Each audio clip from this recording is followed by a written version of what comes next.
Hello, and welcome to a very special edition of the Early Late Show Does News and Shit. I'm the ever-vigilant and ever-feared host, Sam Paternostro. Joining me is my trusty sidekick, Sizzle Snyder.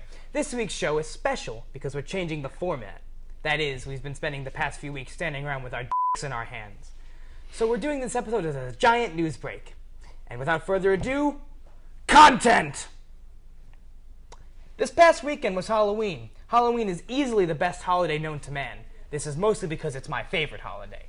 On what other holiday can you mess with small imp-like children who show up to your door to steal your sweets? It's important to remember, though, that you have to be nice to these kids. After all, they'll be the ones who smash your pumpkins and piss on your lawn ornaments.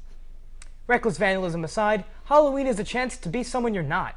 Shelley can be the Amazonian woman she tries desperately to hide every day. I can be the plump German baker woman that my heart truly desires. Halloween is about unleashing your inner wants and projecting them all over your body.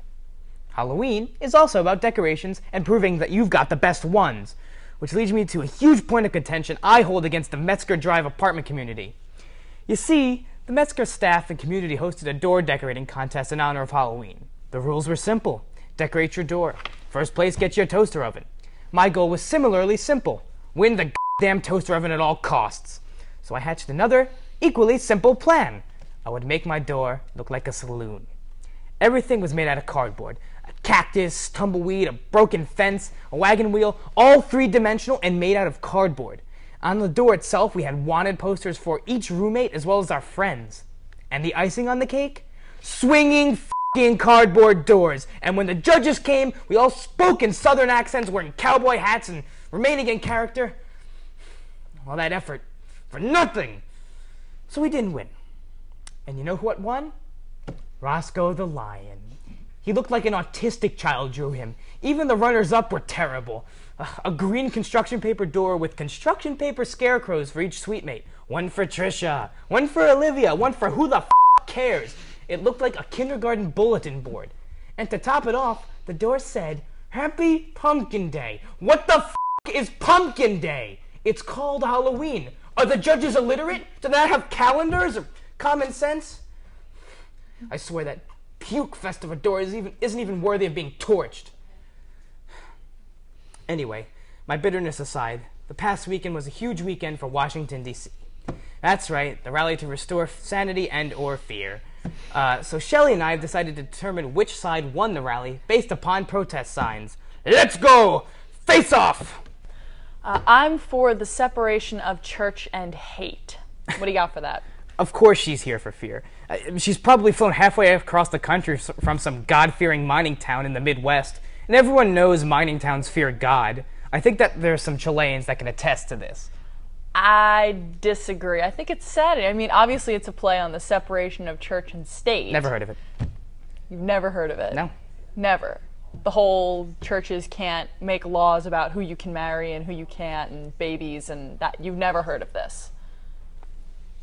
Well, anyway, it's a play on the separation of church and church and state, and so you don't know. Clearly she's going for the reasonableness and the sanity in all the people that have gathered, and hopefully they will think her way. Yeah, all right, let's go to the next one. All right, it's a sad day when politicians are comical, and I have to take our comedians seriously. Well, this woman is at the wrong rally. It's clear she's afraid of comedians. This is America. We take our comedians seriously. No. Okay, next one. Oh boy. Help went to wrong rally. There's immigrants here. This man is smart. He knows the images from the rally will be broadcasted worldwide, so he's decided to dress up as one of the most fearsome Americans in the country. Southerners. I think it's supposed to be ironic. I think he's trying to be intimidating.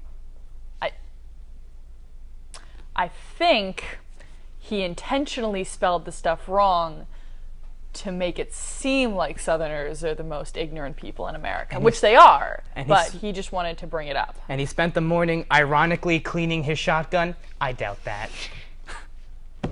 Next sign. Here's a good one. Lorem ipsum dolorem sit amet. Unintelligent people fear this sign. It's a graphic designer joke. I get it. I fear for the decline of society's intelligence. That sign is brilliant. Next sign. Oh boy. I fear the Washington Monument is turning me gay. No, I agree with this one. This sign embodies everything America fears. The gays. Super! We've taken over the Washington Monument, guys! Yeah, I mean, speaking as a heterosexual female, I really like the Washington Monument, but I could see how it would turn men gay.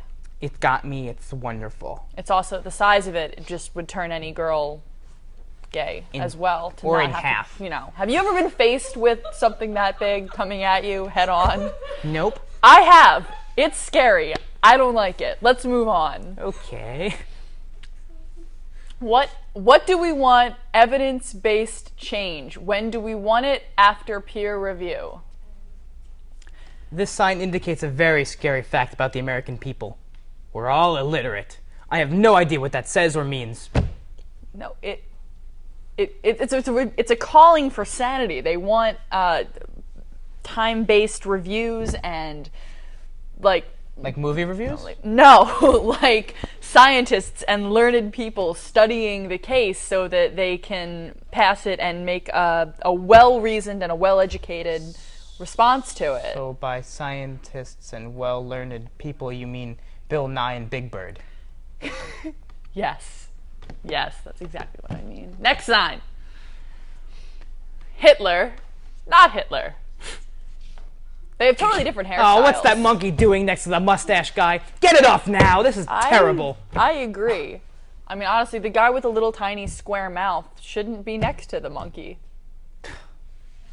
All right. And that's it for the face-off. Good thing I f***ed myself in fear. Coming up after these short messages, I'm going to let Shelley talk about stuff. Stay tuned.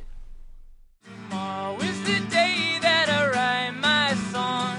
It might just be with you.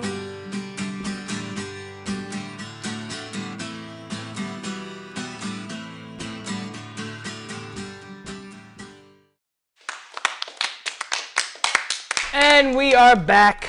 Rejoining me is Shelley Sizzle Snyder to do the news. Take it away, Sizzle. Thanks, Sam. By the way, I don't know what the camera crew was talking about. That shirt doesn't make you look fat. Stop it. This weekend was an exciting one, with Halloween suffusing every major event in the nation, including many drunken bar fights. 2 men dressed as Spider-Man and Captain America were arrested for brawling in a Connecticut parking garage. Officers on scene who have previously viewed Spider-Man 3 were quoted that they thought Spider-Man was now too emo to throw a punch. A North Carolina man is going for the Guinness World Record for largest kidney tumor. Yes, apparently the Guinness Company, in their drunken wisdom, will accept a bid for outsized cancerous growths. The man claims that this win would solidify his win over the disease, with the tumor having grown to the size of a cantaloupe. The doctors didn't have the heart to tell him that they had accidentally cut it up and thrown it into the Halloween party punch. And with the Early Late Show going for broke on horrible cancer jokes this week, an 11-year-old Broadway actress lost her fight with leukemia this week. Shannon Tavares played Nala in the Broadway production of The Lion King up until 6 months before her passing. Funny, the way I remember it, Mufasa dies. Really, guys? A little girl died. Okay, thank you. In happier news, making internet meme fans the world over squeal in lolcat joy, the record for world's longest cat was set at over 4 feet by a Maine Coon named Stewie. I have nothing to say about this, except that long cat is long. The Supreme Court has been found sympathetic to a California ruling that extra-violent video games will not be sold to underage children. 15-year-olds and their younger counterparts the nation over are indifferent to this ruling, as Christmas season is coming up and their parents won't know the difference between Chubby Cubby Hugger Bear and Flesh Rend Atomic Massacre Kill the Foreigners 4 anyway. Real titles. I know.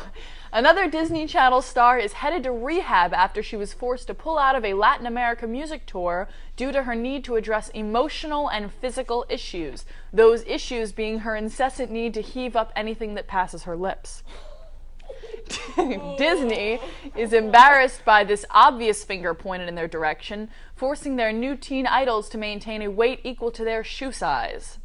Disney obviously wishes that their meal ticket performers would just continue in the Lohan school of self-destruction so that it would be easier to throw them out of the Mickey Mouse Club. That's it for this week. Tune in next time when you'll get to watch Sam Paternostro wrestle a live grizzly shark. This has been Shelley Snyder killing the zombies of news so you don't have to. Thank you, Shelley. And that's it for the Early Late Show, doing the news. For Shelley Snyder, I'm Sam Paternostro. Have a day, TCNJ.